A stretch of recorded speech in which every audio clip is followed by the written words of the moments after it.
એક જન્મનું પુણ્ય હોય ને તો માણસને રૂપ મળે, 2 જન્મના પુણ્ય હોય તો રૂપ ને ગુણ મળે, 3 જન્મના પુણ્ય હોય રૂપ ગુણ અને શીલ કહેતા સારું ચારિત્ર્ય મળે, 4 જન્મના પુણ્ય ભેગા થાય રૂપ ગુણ શીલ અને સારા કુળમાં જન્મ મળે કે ભારત દેશમાં જન્મ મળે.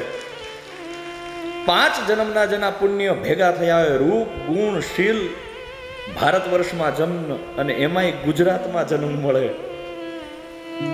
આ ભૂમિ જેમાં આપણે બેઠા છીએ એની મહિમા હું તમને, આપણે અહીંના છીએ એટલે ગાઈ એવું કંઈ છે નહીં, પણ હકીકતે તમે પુરાણો ખોલો ત્યારે ખબર પડે કે આ કટકામાં કંઈક તાકાત ખરી.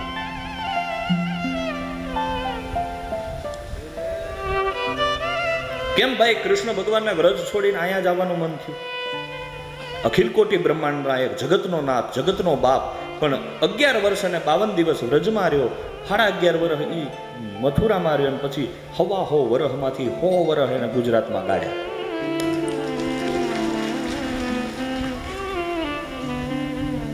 આ દેશને જ્યારે મુક્ત કરાવો તો મને ઇતિહાસ યાદ કરવા દો.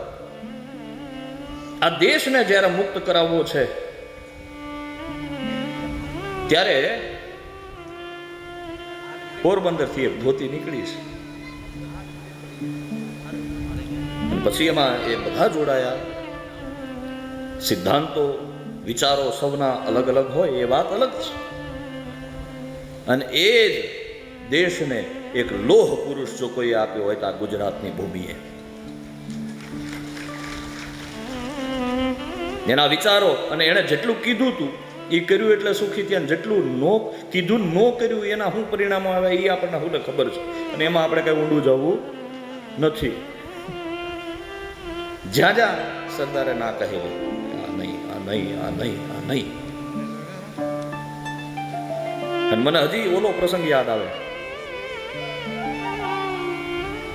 હૈદરાબાદના નિઝામને બોલાવીને શાંતિથી એકવાર સૂચના આપે તમે આમ કરો તો સારું, બાકી તમે સ્વતંત્ર છો. અને પછી જેટલા દિવસ ટાર્ગેટમાં રાખ્યા હતા ને જીતવાના એનાથી હાવ ઓછા દિવસમાં એમ કહેવાય આપણી હિન્દુસ્તાનની ફોજે કબજો કરી લીધો, પણ નેતૃત્વ સરદાર.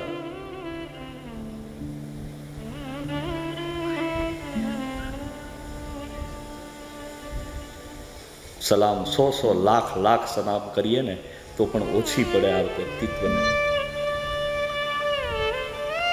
ફરી એકવાર મને યાદ કરવા દો, વીર રત્નોની ખાણ આ છે ગુજરાત. અહીંયા દાન દેવા વાળા મોટા મોટા દાનીઓ થયા છે, શૂરવીરો થયા છે.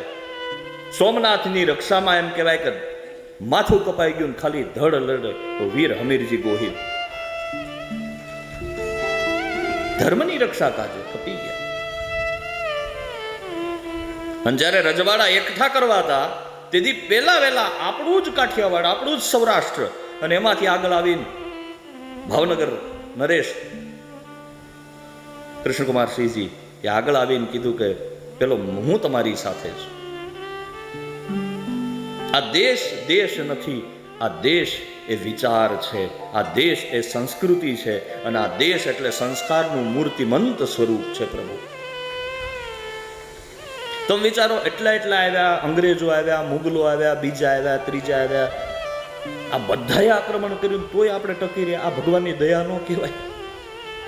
પૂર્ણ કૃપા છે, પણ કાંઈક તો આપણી અંદર એવું છે જે આપણને બચાવી રાખે છે. એ શું છે? સુખદેવજી મહારાજને પરીક્ષિતે પૂછ્યું, હે મહારાજ બતાવો કે આ કથા અમને જોતી હોય, કથા અને અમૃતની વચ્ચે ભેદ શું છે?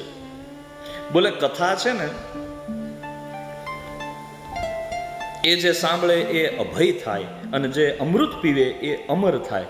તે કે બીતા બીતા 1000-10,000 વર્ષ જીવવું એની કરતા ખુમારીથી 100 વર્ષ જીવવામાં વાંધો શું?